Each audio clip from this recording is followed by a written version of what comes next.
Good morning. This is a short video about an attempt to restore a Laverda 750S clear windscreen. This is what a typical clear windscreen is actually supposed to look like. It's very, very hard to find these now. Originally, when they came, you can kind of see them. They came with a lip at the top. And if you go and you actually find anything that's aftermarket, they don't do it with the actual lip. Some of them also will have a stamp in the top corner right here. This one does not, with the words laverda stamp. Those are incredibly rare to actually find. But you will find bodywork for sale on eBay and other places. Well, typically when you find them, we'll get something that looks like this. This is a 750S windscreen. It's in good shape. It's there, but obviously it's hazed or glazed out. So I'm gonna do a bit of an experiment here and see if I can actually clean this using one of the higher ranked kits that I found on the web, a Sylvania headlight restoration kit.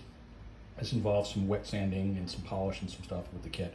This kit has a good reputation, much better than some other basic stuff or polishing with toothpaste. It doesn't have a great reputation about lasting a really long time, about how you may have to do it again after a year, but I just want to see this as an experiment.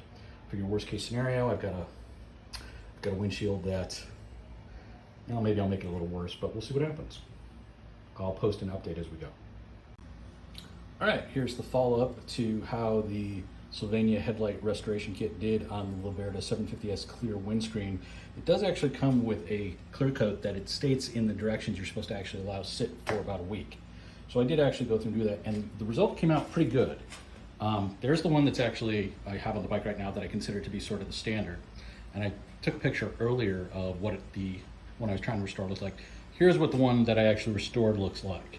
It's not completely clear, but it is definitely clearer. I can definitely see more actually through it. So I think I could probably repeat this process a couple more times and have it come out pretty good.